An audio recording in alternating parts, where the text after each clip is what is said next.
ಹರಿ ಓಂ. ಶ್ರೀಮದ್ಭಾಗವತದ ಪಂಚಮ ಸ್ಕಂಧದ 6ನೇ ಅಧ್ಯಾಯದಲ್ಲಿ ಇವತ್ತು 13ನೇ ಗದ್ಯ. ಅಯಂ ಅವತಾರೋ ರಜಸೋಪಪ್ಲುತ ಕೈವಲ್ಯೋಪಶಿಕ್ಷಣಾರ್ಥಃ ತಸ್ಯಾನುಗುಣಾನ್ ಶ್ಲೋಕಾನ್ ಗಾಯಂತಿ. ಇದುವರೆಗೆ ಋಷಭನಾಮಕನಾದ ಭಗವಂತನ ಚರಿತ್ರೆಯನ್ನ ಶ್ರೀಮದ್ಭಾಗವತ ವರ್ಣನೆ ಮಾಡಿದೆ.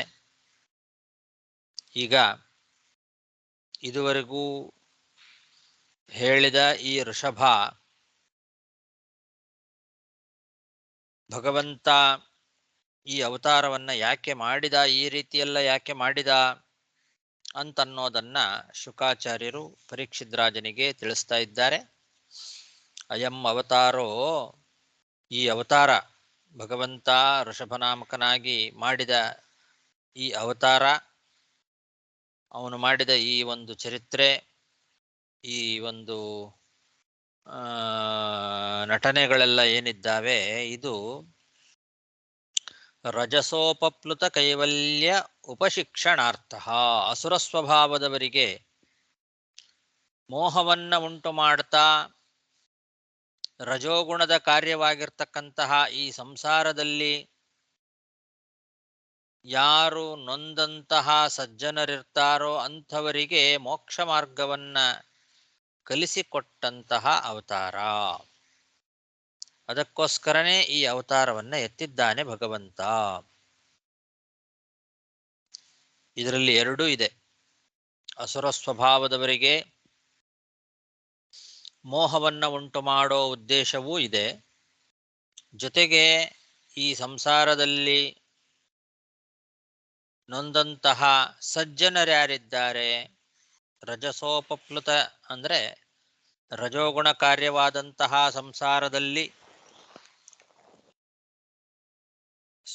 ಕಷ್ಟಪಡ್ತಾ ಇರತಕ್ಕಂತಹ ಸಜ್ಜನರ್ಯಾರಿದ್ದಾರೆ, ಅವರಿಗೆ ಕೈವಲ್ಯ ಶಿಕ್ಷಣಾರ್ಥ, ಮೋಕ್ಷ ಸಾಧನವನ್ನ ತಿಳಿಸಿಕೊಡುವ ಉದ್ದೇಶವೂ ಇದೆ. ಮೋಕ್ಷ ಮಾರ್ಗವನ್ನ ಅವರಿಗೆ ಶಿಕ್ಷಣ ಮಾಡತಕ್ಕಂತಹ ಉದ್ದೇಶವೂ ಕೂಡ ಇದೆ.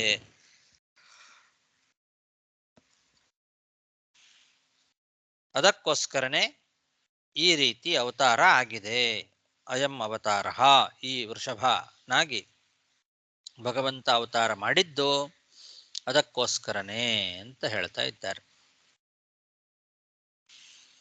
ತಸ್ಯ ಅನುಗುಣಾನ್ ಶ್ಲೋಕಾನ್ ಗಾಯಂತಿ. ಈ ವೃಷಭನ ಚರಿತ್ರೆಯನ್ನ ಹೇಳುವ ಶ್ಲೋಕಗಳು ಹೀಗಿದ್ದಾವೆ. ಅವನ ಚರಿತ್ರೆಗೆ ಅನುಗುಣವಾದ ಶ್ಲೋಕಗಳನ್ನ ಈ ರೀತಿ ಹೇಳ್ತಾರೆ. ಗಾಯಂತಿ, ಈ ರೀತಿ ಗಾನ ಮಾಡ್ತಾರೆ ಅಂತ ಹೇಳಿ ಮುಂದೆ ಹೇಳುವ ಶ್ಲೋಕಗಳನ್ನ ತಿಳಿಸ್ತಾ ಇದ್ದಾರೆ. ಆ ಋಷಭನ ಚರಿತ್ರೆಯನ್ನ ಕೆಲವರು ಹೇಗೆ ಹಾಡ್ತಾರೆ, ಆ ಚರಿತ್ರೆಗೆ ಅನುಗುಣವಾದ ಶ್ಲೋಕಗಳನ್ನ ಹೇಗೆ ಅವರು ಸ್ತೋತ್ರ ಮಾಡ್ತಾರೆ ಅಂತನ್ನೋದನ್ನ ಮುಂದೆ ಹೇಳುವ ಶ್ಲೋಕಗಳು ಗಾನ ಮಾಡ್ತಾ ಇದ್ದಾವೆ ಅಂತ. ಅಯಂ ಅವತಾರೋ ರಜಸೋಪಪ್ಲುತ ಕೈವಲ್ಯೋಪಶಿಕ್ಷಣಾರ್ಥ ತಸ್ಯ ಅನುಗುಣಾನ್ ಶ್ಲೋಕಾನ್ ಗಾಯಂತಿ.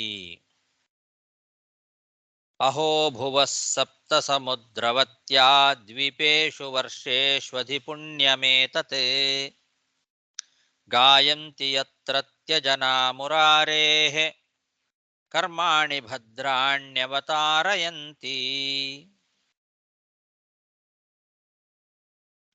ವೃಷಭನಾಮಕನಾದ ಭಗವಂತನ ಚರಿತ್ರೆಗೆ ಅನುಗುಣವಾದ ಗಾನ ಮಾಡುವ ಶ್ಲೋಕಗಳಲ್ಲಿ ಇದು ಮೊದಲನೇ ಶ್ಲೋಕ. ಅಹೋ, ಆಹಾ, ಎಂಥ ಆಶ್ಚರ್ಯ! ಸಪ್ತ ಸಮುದ್ರವತ್ಯಾ ಭುವಃ ದ್ವೀಪೇಷು ವರ್ಷೇಷು ಅಧಿಪುಣ್ಯಂ ಏತತೆ. 7 ಸಮುದ್ರಗಳಿಂದ ಕೂಡಿರ್ತಕ್ಕಂತಹ ಭೂಮಿಯ ಎಲ್ಲ ದ್ವೀಪಗಳಲ್ಲಿಯೂ ಕೂಡ, ಎಲ್ಲ ವರ್ಷಗಳಲ್ಲಿಯೂ ಕೂಡ ಈ ಭಾರತ ವರ್ಷ ಅನ್ನೋದು ಹೆಚ್ಚು ಪುಣ್ಯವನ್ನ ಮಾಡಲಿಕ್ಕೂ ಅದೇ ರೀತಿ ಹೆಚ್ಚು ಪಾಪವನ್ನ ಮಾಡಲಿಕ್ಕೂ ಪ್ರಶಸ್ತವಾದ ಭೂಮಿಯಾಗಿದೆ ಅಂತ. ಭಾರತ ಹೆಚ್ಚು ಪುಣ್ಯವನ್ನ ಮಾಡುವ ಪುಣ್ಯಭೂಮಿ ಹೇಗೋ ಹಾಗೆ ಹೆಚ್ಚು ಪಾಪವನ್ನ ಮಾಡುವಂತಹ ಪಾಪಭೂಮಿಯೂ ಹೌದು ಅಂತ ಎರಡನ್ನೂ ತಿಳಿಸ್ತಾ ಇದ್ದಾರೆ. ಅಹೋ ಅಂತ, ಆಹಾ ಅಂತ ಹೇಳ್ತಾ ಇದ್ದಾರೆ. ಇಲ್ಲಿ ಸಪ್ತ ಸಮುದ್ರವತ್ಯಾ ಸಪ್ತ ದ್ವೀಪೇಶು ಸಪ್ತ ವರ್ಷೇಶು, 7 ಸಮುದ್ರಗಳಿಂದ ಕೂಡಿದ 7 ದ್ವೀಪಗಳಲ್ಲಿ 7 ವರ್ಷಗಳಲ್ಲಿಯೂ ಈ ಭಾರತ ವರ್ಷ ಅಂತನ್ನೋದೇ ಅಧಿಪುಣ್ಯಂ ಏತತ್, ಹೆಚ್ಚು ಪುಣ್ಯ ಮಾಡಲಿಕ್ಕೆ ಇರತಕ್ಕಂತಹ ಭೂಮಿ, ಪುಣ್ಯಭೂಮಿ. ಹಾಗೆ ಹೆಚ್ಚು ಪಾಪವನ್ನ ಮಾಡುವ ಭೂಮಿಯೂ ಇದೆ. ಹೆಚ್ಚು ಪಾಪವನ್ನ ಸಂಪಾದನೆ ಮಾಡಲಿಕ್ಕೆ ಪಾಪ ಪ್ರಶಸ್ತವಾದ ಭೂಮಿಯೂ ಇದೆ, ಹೆಚ್ಚು ಪುಣ್ಯವನ್ನ ಮಾಡಲಿಕ್ಕೆ ಪ್ರಶಸ್ತವಾದ ಭೂಮಿಯೂ ಕೂಡ ಇದೇ ಆಗಿದೆ. ಇಲ್ಲಿಯ ಜನ ಈ ಋಷಭ ಮೊದಲಾದಂತಹ ಅವತಾರಗಳಿಂದ ಕೂಡಿರ್ತಕ್ಕಂತಹ ಭಗವಂತನ ಮಂಗಳ ಚರಿತ್ರೆಗಳನ್ನ ಕೆಲವರು ಹಾಡ್ತಾರೆ, ಕೆಲವರು ಹಾಗೆ ನಿಂದನೆಯನ್ನೂ ಮಾಡ್ತಾರೆ. ಎರಡೂ ರೀತಿಯಾದ ಜನ ಇಲ್ಲೇ ಇದ್ದಾರೆ. ಈ ಭಾರತ ವರ್ಷದಲ್ಲಿ ಈ ಭಗವಂತನ ಗುಣಗಾನವನ್ನ ಮಾಡುವಂತಹ ಜನರೂ ಇದ್ದಾರೆ, ಭಗವಂತನನ್ನ ನಿಂದನೆ ಮಾಡುವ ಜನರೂ ಇದ್ದಾರೆ. ಈ ಋಷಭ ಮೊದಲಾದಂತಹ ಅವತಾರಗಳು ಹಾಗಿಟ್ಟುಕೊಳ್ಬೇಕು. ಈ ಋಷಭ ಮೊದಲಾದ ಅವತಾರಗಳನ್ನ ಬಹಳ ಚೆನ್ನಾಗಿ ಸ್ತೋತ್ರ ಮಾಡಿ ಪುಣ್ಯ ಸಂಪಾದನೆ ಮಾಡಿಕೊಳ್ಳುವಂತಹ ಜನರೂ ಈ ಭಾರತ ವರ್ಷದಲ್ಲಿ ಇದ್ದಾರೆ. ಹಾಗೆ ಈ ಋಷಭಾದಿ ಭಗವಂತನ ಅವತಾರಗಳನ್ನ ನಿಂದನೆ ಮಾಡಿ ಪಾಪವನ್ನ ಸಂಪಾದನೆ ಮಾಡತಕ್ಕಂತಹ ಜನರು ಇಲ್ಲೇ ಇದ್ದಾರೆ. ಎರಡಕ್ಕೂ ಇದು ಭೂಮಿ, ಭಾರತ ಭೂಮಿ ಹೆಚ್ಚು ಪುಣ್ಯ ಮಾಡಲಿಕ್ಕೆ ಪುಣ್ಯ ಭೂಮಿಯೂ ಹೌದು, ಹೆಚ್ಚು ಪಾಪ ಮಾಡಲಿಕ್ಕೆ ಪಾಪ ಭೂಮಿಯೂ ಹೌದು. ಬೇರೆ ಖಂಡಗಳಲ್ಲಿ ಮಾಡಿದ ಕರ್ಮಗಳಿಗೆ ಪುಣ್ಯವೂ ಕಡಿಮೆ ಪಾಪವೂ ಕಡಿಮೆ. ಭಾರತದಲ್ಲಿ ಮಾಡುವ ಪುಣ್ಯಕ್ಕೆ ಹೆಚ್ಚು ಪುಣ್ಯ, ಪಾಪಕ್ಕೂ ಹೆಚ್ಚು ಪಾಪ ಅಂತ ಅರ್ಥ. ಇದನ್ನ ಈ ಶ್ಲೋಕ ತಿಳಿಸ್ತಾ ಇದೆ. ಅಧಿಪುಣ್ಯಂ ಏತತ್ ಅಂತ ಅನ್ನೋ ಶಬ್ದ ಇದೆ ಅಲ್ವಾ, ಈ ಅಧಿಪುಣ್ಯಂ ಏತತ್ ಅನ್ನೋ ಶಬ್ದದಿಂದ ಈ ಒಂದು ಅಭಿಪ್ರಾಯವನ್ನ ತಿಳಿಸ್ತಾ ಇದ್ದಾರೆ. ಅಧಿಪುಣ್ಯಂ ಏತತ್ ಅಂದ್ರೆ ಪುಣ್ಯಕರ್ಮಕ್ಕೆ ಭಾರತದಲ್ಲಿ ಅಧಿಕ ಪುಣ್ಯ, ಅದೇ ರೀತಿ ಪಾಪಕರ್ಮಕ್ಕೂ ಅಷ್ಟೇ ಅಧಿಕವಾದ ಪಾಪ ಅಂತ. ಆದರೆ ಇದನ್ನು ಸ್ಪಷ್ಟವಾಗಿ ಹೇಳಿಲ್ಲ. ಅಧಿಪುಣ್ಯಮೇತತ್ ಅಂತನ್ನೋ ಶಬ್ದವನ್ನ ನೋಡಿದಾಗ ನಮಗೇನು ಅನ್ನಿಸ್ತದೆ, ಈ ಭಾರತದಲ್ಲಿ ಪುಣ್ಯಕರ್ಮಕ್ಕೆ ಹೆಚ್ಚು ಫಲ ಅನ್ನೋದನ್ನು ಮಾತ್ರ ಹೇಳಿದಂತೆ ಕಾಣಿಸ್ತದೆ. ಪಾಪಕರ್ಮಕ್ಕೆ ಅಷ್ಟೇ ಅಧಿಕವಾದ ಪಾಪ ಫಲ ಅನ್ನೋದನ್ನ ಸ್ಪಷ್ಟವಾಗಿ ಹೇಳಿಲ್ಲ. ಆದರೆ ಮಧ್ವಾಚಾರ್ಯರು ಬ್ರಹ್ಮಾಂಡ ಪುರಾಣದ ವಾಕ್ಯವನ್ನ ಈ ಸಂದರ್ಭದಲ್ಲಿ ಉದಾಹರಿಸಿ ನಮಗೆ ಅದನ್ನ ತಿಳಿಸಿಕೊಡ್ತಾರೆ. ಇದನ್ನ ಬೇರೆ ಯಾವ ವ್ಯಾಖ್ಯಾನಕಾರರು ಹೇಳಿಲ್ಲ. ಈ ವಿಷಯ ಆಚಾರ್ಯರು ಎಲ್ಲಿ ನಿರ್ಣಯ ಕೊಡಬೇಕೋ ಅಲ್ಲಿ ಸರಿಯಾಗಿ ನಮಗೆ ನಿರ್ಣಯವನ್ನ ಕೊಡ್ತಾರೆ. ಇದು ಮಧ್ವಾಚಾರ್ಯರ ವೈಶಿಷ್ಟ್ಯ. ಬೇರೆ ಯಾವ ವ್ಯಾಖ್ಯಾನಕಾರರು ಕೂಡ ಈ ಸಂದರ್ಭದಲ್ಲಿ ಈ ವಿಷಯವನ್ನ ಹೇಳಲಿಲ್ಲ. ಇದರ ಬಗ್ಗೆ ಯಾರೂ ಗಮನವನ್ನು ಹರಿಸಿಲ್ಲ. ಅಧಿಪುಣ್ಯಮೇತತ್ ಅಂತಿದೆ ಇಲ್ಲಿ ಭಾಗವತದಲ್ಲಿ. ಈ ಅಧಿಪುಣ್ಯಮೇತತ್ ಅಂತನ್ನೋದಕ್ಕೆ ನೋಡ್ಲಿಕ್ಕೆ ಏನರ್ಥ ಕಾಣಿಸ್ತದೆ? ಪುಣ್ಯ ಜಾಸ್ತಿ ಅನ್ನೋ ಅರ್ಥ ಮಾತ್ರ ಬರ್ತದೆ. ಈ ಭಾರತದಲ್ಲಿ ಪುಣ್ಯಕರ್ಮಕ್ಕೆ ಹೆಚ್ಚು ಪುಣ್ಯ ಫಲ ಅಂತ ಮಾತ್ರ ಹೇಳಿದಂತೆ ಕಾಣ್ತದೆ. ಬ್ರಹ್ಮಾಂಡ ಪುರಾಣದಲ್ಲಿ ವಿಶೇಷಾತ್ ಭಾರತೆ ಪುಣ್ಯಂ ಚರೇಯು ಪಾಪಮಪ್ಯಥ ತಥೈವ ಭಗವದ್ಭಕ್ತಿಂ ಪೃಥಿವ್ಯಾಂ ನಾಣ್ಯವರ್ಷಗಾಃ ಇತಿ ಬ್ರಹ್ಮಾಂಡೇ. ಇದು ಬ್ರಹ್ಮಾಂಡ ಪುರಾಣದ ವಾಕ್ಯವನ್ನ ಮಧ್ವಾಚಾರ್ಯರು ಉದಾಹರಿಸಿರ್ತಕ್ಕಂಥದ್ದು. ಈ ಬ್ರಹ್ಮಾಂಡ ಪುರಾಣ ಏನು ಹೇಳ್ತಾ ಇದೆ? ಈ ಭೂಲೋಕದಲ್ಲಿ, ವಿಶೇಷವಾಗಿ ಭಾರತ ವರ್ಷದಲ್ಲಿ ಜನರು ಹೆಚ್ಚು ಪುಣ್ಯವನ್ನೂ ಹೆಚ್ಚು ಪಾಪವನ್ನೂ ಹಾಗೆ ಹೆಚ್ಚು ಭಗವದ್ಭಕ್ತಿಯನ್ನೂ ಸಂಪಾದನೆ ಮಾಡ್ತಾರೆ.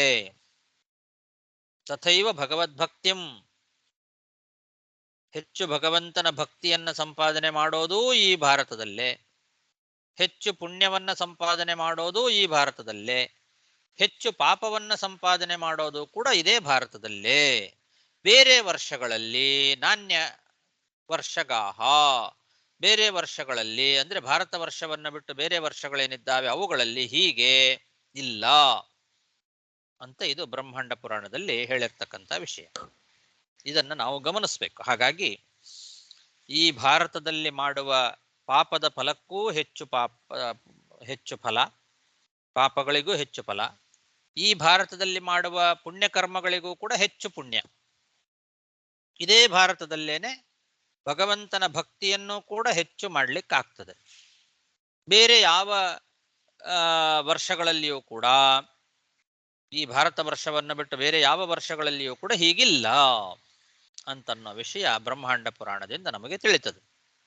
ಅದನ್ನ ಇಲ್ಲಿ ಗಾನ ಮಾಡುವ ಶ್ಲೋಕ ಅಂತ ಹೇಳಿ ತಿಳಿಸ್ತಾ ಇದ್ದಾರೆ.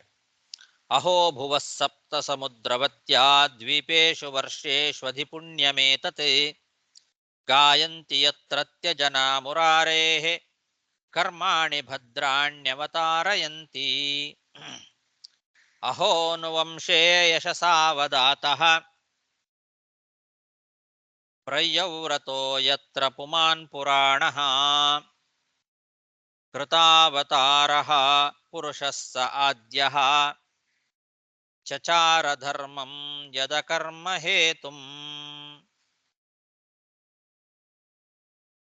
ಹಾಗೆ ಆ ಋಷಭನ ಚರಿತ್ರೆಗೆ ಅನುಗುಣವಾದ ಶ್ಲೋಕಗಳನ್ನು ಮುಂದೆ ಹಾಡ್ತಾ, ಅಹೋ ಅನುವಂಶೇ ಯಶಸಾವದಾತಃ ಪ್ರಯವ್ರತಃ, ಪ್ರಿಯವ್ರತನ ವಂಶ ಒಳ್ಳೆ ಉತ್ತಮವಾದ ಶುಭವಾದ ಕೀರ್ತಿಯಿಂದ ಬೆಳಗ್ತಾ ಇದೆ. ಯಾಕೆ ಅಂದ್ರೆ ಆ ವಂಶದಲ್ಲಿ ಪುರಾಣ ಪುರುಷನಾದ ಆದಿಪುರುಷನಾದ ಶ್ರೀಹರಿ ವೃಷಭಾವತಾರವನ್ನ ಮಾಡಿ ಕೃತಾವತಾರ ಪುರುಷಃ ಸ ಆದ್ಯ ಚಚಾರ ಧರ್ಮಂ ಯದ ಕರ್ಮ ಹೇತುಂ. ವೃಷಭನಾಮಕನಾಗಿ ಆ ಭಗವಂತ ಈ ಒಂದು ಪ್ರಿಯವ್ರತನ ವಂಶದಲ್ಲಿ ಅವತಾರ ಮಾಡಿ ಮೋಕ್ಷ ಸಾಧನವಾದ ಧರ್ಮವನ್ನ ಆಚರಣೆ ಮಾಡಿ ತೋರಿಸಿದ್ದಾನೆ.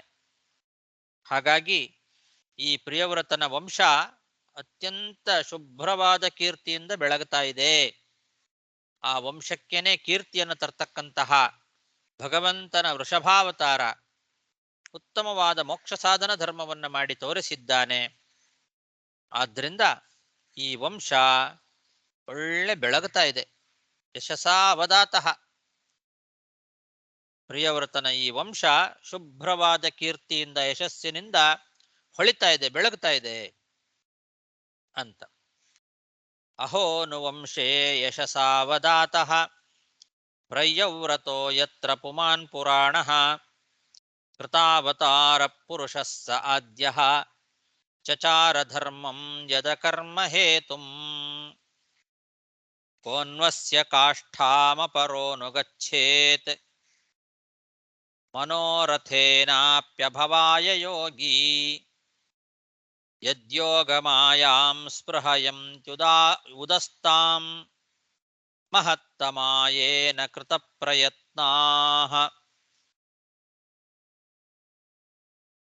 ಈ ಋಷಭನಾಮಕನಾದ ಭಗವಂತ ಅವತಾರ ಮಾಡಿ ಈ ಪ್ರಿಯವ್ರತನ ವಂಶದ ಕೀರ್ತಿಯನ್ನ ಬೆಳಗಿಸಿದ್ದಾನೆ. ಮೋಕ್ಷಕ್ಕಾಗಿ ಪ್ರಯತ್ನ ಮಾಡತಕ್ಕಂತಹ ಬೇರೆ ಯಾವ ಯೋಗಿ ತಾನೇ ಈ ವೃಷಭನ ಯೋಗವನ್ನ, ಋಷಭನಾಮಕನಾದ ಭಗವಂತನ ಯೋಗದ ಎತ್ತರವನ್ನ ಏರ್ಲಿಕ್ಕೆ ಸಾಧ್ಯ? ಅಷ್ಟು ಎತ್ತರವಾದ ಯೋಗದ ಒಂದು ಸಿದ್ಧಿಯನ್ನ ಸಂಪಾದನೆ ಮಾಡಿದವನು ಈ ವೃಷಭ ಅಂತ ಹೇಳ್ತಾ ಇದ್ದಾರೆ.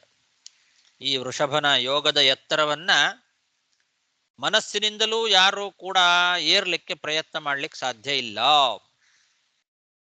ಮನೋರಥೇನಾಪಿ ಅಭವಾಯ ಯೋಗಿ. ಮೋಕ್ಷಕ್ಕೋಸ್ಕರ ಪ್ರಯತ್ನ ಮಾಡ್ತಕ್ಕಂತಹ ಬೇರೆ ಯಾವ ಯೋಗಿಗಳೇ ಆಗಿರಲಿ, ಯಾರೂ ಕೂಡ ಈ ವೃಷಭನ ಯೋಗದ ಎತ್ತರಕ್ಕೆ ಏರ್ಲಿಕ್ಕೆ ಯಾರು ಮನಸ್ಸಿನಿಂದಲೂ ಆಲೋಚನೆ ಮಾಡ್ಲಿಕ್ಕೆ ಸಾಧ್ಯ ಇಲ್ಲ. ಅಂತಹ ಯೋಗದ ಒಂದು ಪರಾಕಾಷ್ಠೆ ಅದು ಈ ವೃಷಭನ ಯೋಗದ ಪ್ರಭಾವ. ಯಾಕೆ ಅಂದರೆ ಬಾಹ್ಯವಾದ ಯೋಗ ಶಕ್ತಿಯಿಂದ ಸಾಧನೆ ಮಾಡಲಿಕ್ಕೆ ಸಾಧ್ಯವುಳ್ಳಂತಹ ಅಣಿಮ ಮಹಿಮಾ ಮೊದಲಾದ ಎಲ್ಲ ಬಾಹ್ಯ ಸಿದ್ಧಿಗಳನ್ನು ಕೂಡ ಈ ವೃಷಭ ನಿತ್ಯ ತನ್ನಿಂದ ದೂರದಲ್ಲೇ ಇಟ್ಟುಬಿಟ್ಟಿದ್ದ. ಯದ್ಯೋಗ ಮಾಯಾಂ ಸ್ಪೃಹಯಂತಿ ಉದಸ್ತಾಂ. ಈ ಬಾಹ್ಯವಾದ ಯೋಗ ಸಿದ್ಧಿಗಳೆಲ್ಲ ಏನಿದ್ದಾವಲ್ಲ, ಅಣಿಮಾ ಮಹಿಮಾ ಗರಿಮಾ ಲಗಿಮಾ ಮೊದಲಾದ ಯೋಗ ಸಿದ್ಧಿಗಳು, ಅದನ್ನ ಯಾವುದನ್ನು ಕೂಡ ತನ್ನ ಹತ್ರ ಸೇರಿಸ್ಲಿಲ್ಲ ಅವನು. ಆದರೆ ಶ್ರವಣ ಮರಣ ಮೊದಲಾದಂತಹ ಮೋಕ್ಷ ಸಾಧನಗಳನ್ನ ನಡೆಸ್ತಕ್ಕಂತಹ ಮಹಾ ಯೋಗಿಗಳು ಕೂಡ ಆ ಸಿದ್ಧಿಗಳನ್ನ ಬಯಸ್ತಾರೆ. ಅಣಿಮಾ ಮಹಿಮಾದಿ ಯೋಗ ಸಿದ್ಧಿಗಳು ಬೇಕು ಅಂತ ದೊಡ್ಡ ದೊಡ್ಡ ಮಹಾ ಯೋಗಿಗಳು ಬಯಸ್ತಾರೆ. ಆ ಯೋಗ ಸಿದ್ಧಿಗಳನ್ನ ಪಡೆದುಕೊಂಡು ಅದರಿಂದ ಸಾಧನೆಯನ್ನ ಮುಂದುವರಿಸ್ತಾರೆ. ಮಹಾ ಯೋಗಿಗಳು ಕೂಡ ಮೋಕ್ಷವನ್ನ ಪಡೀಲಿಕ್ಕೆ ಪ್ರಯತ್ನ ಮಾಡತಕ್ಕಂತಹ ಶ್ರವಣಾದಿ ಸಾಧನೆಯನ್ನ ನಡೆಸ್ತಕ್ಕಂತಹ ಮಹಾ ಯೋಗಿಗಳು ಕೂಡ ಈ ರೀತಿಯಾದ ಯೋಗ ಸಿದ್ಧಿಗಳನ್ನ ಬಯಸ್ತಾರೆ. ಆದರೆ ಅದ್ಯಾವುದನ್ನು ಕೂಡ ಈ ವೃಷಭ ತನ್ನ ಹತ್ತಿರಕ್ಕೆ ಸೇರಿಸಲೇ ಇಲ್ಲ. ಅದೆಲ್ಲವನ್ನೂ ದೂರದಲ್ಲೇ ಇಟ್ಟುಬಿಟ್ಟಿದ್ದಾನೆ. ಅಂತಹ ಮಹಾಯೋಗಿ ಈ ವೃಷಭ. ಹಾಗಾಗಿ ಇಂತಹ ವೃಷಭನ ಯೋಗದ ಎತ್ತರವನ್ನ ಏರ್ಲಿಕ್ಕೆ ಯಾವ ಯೋಗಿಗಳು ಕೂಡ ಮನಸ್ಸಿನಿಂದಲೂ ಆಲೋಚನೆ ಮಾಡಲಿಕ್ಕೆ ಸಾಧ್ಯ ಇಲ್ಲ ಅಂತ ಹೀಗೆ ಈ ಶ್ಲೋಕದ ಅಭಿಪ್ರಾಯ.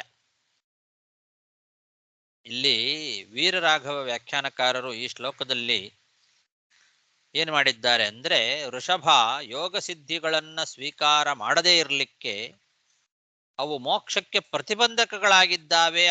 ಅದಕ್ಕೋಸ್ಕರನೇ ಅವನು ಇದನ್ನ ಯೋಗ ಸಿದ್ಧಿಗಳನ್ನ ಬಯಸ್ಲಿಲ್ಲ ಅಂತ ಅವರು ಬರೀತಾರೆ.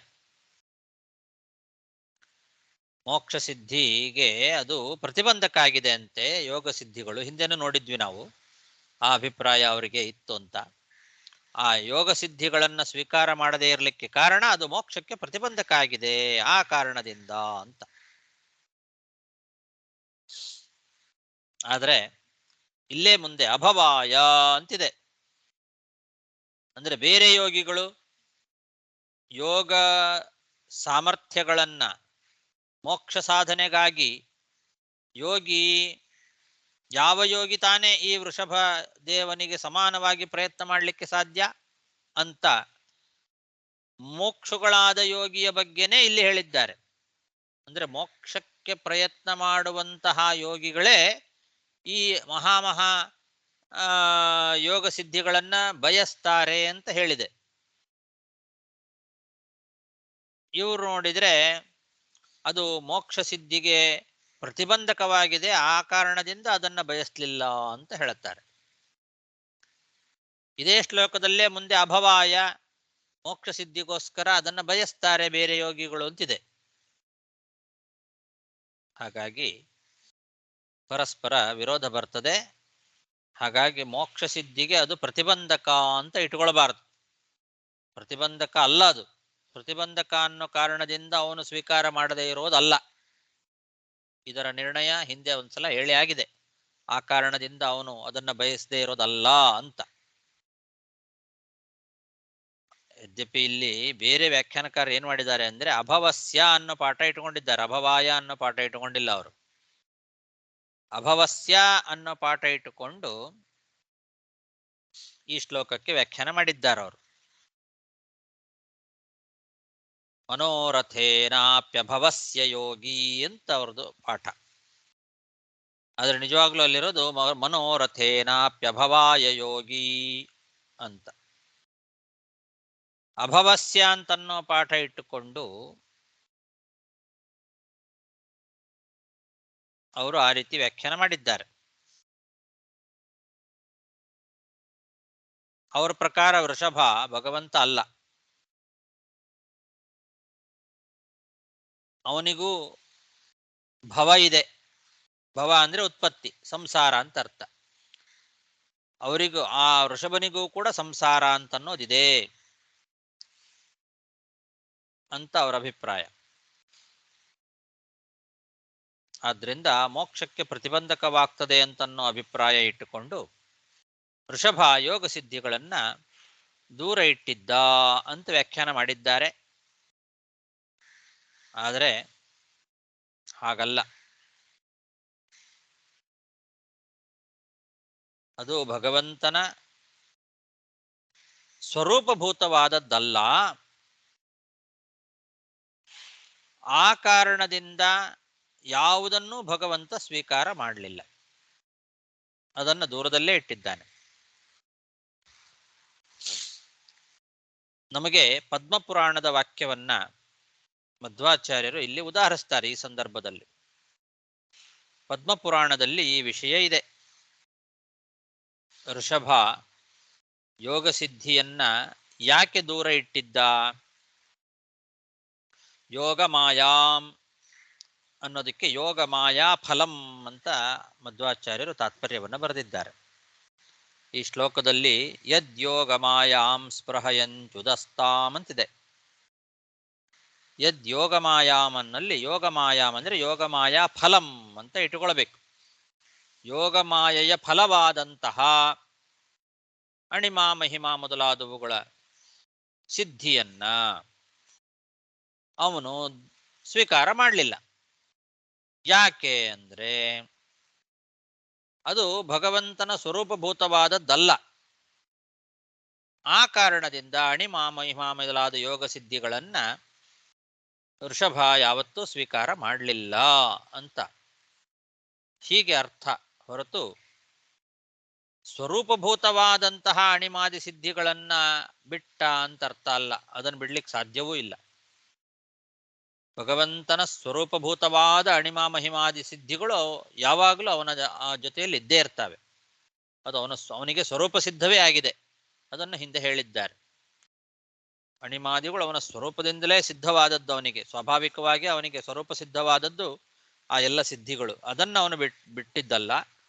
ಇದು ಯೋಗಮಾಯಾ ಫಲವಾದಂತಹ, ಅದಕ್ಕೆ ಯೋಗಮಾಯಾ ಅಂದರೆ ಯೋಗಮಾಯಾ ಫಲ, ಯೋಗ ಮಾಯೆಯ ಫಲವಾದ ತನ್ನ ಸ್ವರೂಪಭೂತವಲ್ಲದ ಅಣಿಮಾ ಮಹಿಮಾದಿ ಯೋಗ ಸಿದ್ಧಿಯನ್ನ ಅವನು ಸ್ವೀಕಾರ ಮಾಡಲಿಲ್ಲ ಅಂತ.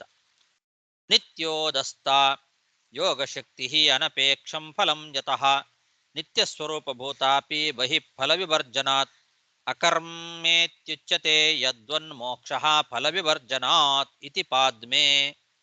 ಪದ್ಮಪುರಾಣ ಇದನ್ನು ಸ್ಪಷ್ಟಪಡಿಸ್ತದೆ. ಯೋಗಶಕ್ತಿ ವೃಷಭದೇವನಿಗೆ ನಿತ್ಯ ಸ್ವರೂಪಭೂತವೇ ಆಗಿದೆ. ಆದರೂ ಅದನ್ನ ಅವನು ಬಿಟ್ಟ ಅಂತ ಹೇಳೋದುಂಟು. ಯಾವ ಯೋಗ ಸಿದ್ಧಿಗಳನ್ನು ಅವನು ಸ್ವೀಕಾರ ಮಾಡಲಿಲ್ಲ ಅಂತ ಹೇಳಿದ್ದಾರೆ ಭಾಗವತದಲ್ಲಿ. ಎಲ್ಲರೂ ಹೇಳ್ತಾರೆ ಅವನು ಯೋಗ ಸಿದ್ಧಿಗಳನ್ನು ಪರಿತ್ಯಾಗ ಮಾಡಿದ್ದ ಅಂತ. ಯಾಕೆ ಅಂದ್ರೆ ಅದು ಸ್ವರೂಪಭೂತವಲ್ಲದ ಫಲವನ್ನ ಅವನು ಪರಿತ್ಯಾಗ ಮಾಡಿದ್ದಾನೆ. ನಿತ್ಯ ಕರ್ಮ ಫಲವಾಗಿ ಮೋಕ್ಷ ಫಲ ಅವನಿಗೆ ಸಿಗ್ತಾ ಇದ್ರೂ ಕೂಡ ಕಾಮ್ಯ ಕರ್ಮ ಫಲವಾಗಿ ಅದು ಸಿಗದೇ ಇರೋದ್ರಿಂದ ಅಕರ್ಮ ಅಂತ ಕರೆಸ್ಕೊಳ್ತದೆ. ಅಕರ್ಮ ಅಂತ ಅನ್ನೋದನ್ನ ಬಿಡಿಸ್ತಾ ಇದ್ದಾರೆ ಇಲ್ಲಿ. ನಿತ್ಯ ಸ್ವರೂಪಭೂತಾಪಿ ಬಹಿಫಲ ವಿವರ್ಜನಾತ್ ಅಕರ್ಮ ಇತ್ಯುಚ್ಯತೆ. ಹೇಗೋ ಹಾಗೆ ಇದು ಕೂಡ ಅಂತ. ಯದ್ವತ್ ಮೋಕ್ಷ ಫಲ ವಿವರ್ಜನಾತ್. ಅಕರ್ಮ ಅಂತ ಅನ್ನೋದನ್ನ ಯಾಕೆ ಕರೀತಾರೆ ಅಂದ್ರೆ ನಿತ್ಯ ಕರ್ಮ ಫಲವಾಗಿ ಮೋಕ್ಷ ಅನ್ನೋದು ಸಿಗ್ತಾ ಇದ್ರೂ ಕೂಡ ಕಾಮ್ಯ ಕರ್ಮ ಫಲವಾಗಿ ಅದು ಸಿಗೋದಿಲ್ಲ ಅನ್ನೋ ಕಾರಣದಿಂದ ಅಕರ್ಮ ಅಂತ ಹೇಗೆ ಕರೀತಾರೋ ಹಾಗೆ ಇದು ಕೂಡ ಸ್ವರೂಪಭೂತವಲ್ಲದೆ ಇರತಕ್ಕಂಥದ್ದನ್ನು ಪರಿತ್ಯಾಗ ಮಾಡಿದ್ರಿಂದ ಅವನು ನಿತ್ಯ ಪರಿತ್ಯಕ್ತ ಅಂತಾನೆ ಹೇಳೋದುಂಟು. ನಿತ್ಯ ಸ್ವರೂಪಭೂತವಾದ ಯೋಗ ಶಕ್ತಿ ಅವನಿಗಿದ್ದೇ ಇದೆ. ಆದರೂ ಅವನು ಯೋಗ ಶಕ್ತಿ ಪರಿತ್ಯಕ್ತ, ಅವನು ನಿತ್ಯ ಪರಿತ್ಯಕ್ತ ಯೋಗ ಶಕ್ತಿ ಅಂತ ಅಂದ್ರೆ ಯೋಗ ಶಕ್ತಿಗಳನ್ನು ನಿತ್ಯ ಪರಿತ್ಯಾಗ ಮಾಡಿದ್ದ ಅಂತ ಹೇಳೋದುಂಟು. ಅದಕ್ಕರ್ಥ ಸ್ವರೂಪಭೂತವಲ್ಲದೇ ಇರೋದನ್ನು ಪರಿತ್ಯಾಗ ಮಾಡಿದ್ದ ಅಂತ ಹೊರತು ಸ್ವರೂಪಭೂತವಾದ ಯೋಗ ಶಕ್ತಿಗಳನ್ನು ಪರಿತ್ಯಾಗ ಮಾಡಲಿಲ್ಲ, ಅವನು ಮಾಡಿದ ಅಂತ ಅರ್ಥ ಅಲ್ಲ. ಅದಕ್ಕೆ ಉದಾಹರಣೆ ಅಕರ್ಮ ಅಂದ್ರೇನು?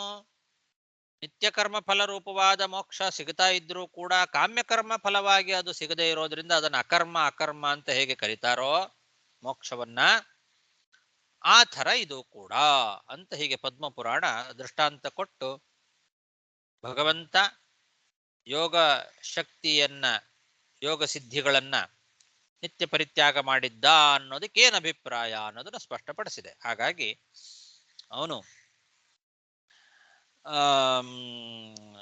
ಅದು ಮೋಕ್ಷಕ್ಕೆ ಪ್ರತಿಬಂಧಕ ಆಗಿದೆ ಅನ್ನೋ ಕಾರಣದಿಂದ ಅದನ್ನು ಸ್ವೀಕಾರ ಮಾಡಿಲ್ಲ ಅಂತ ವೀರರಾಗ ವ್ಯಾಖ್ಯಾನದಲ್ಲಿ ಹೇಳಿದ್ದು ಸರಿಯಲ್ಲ.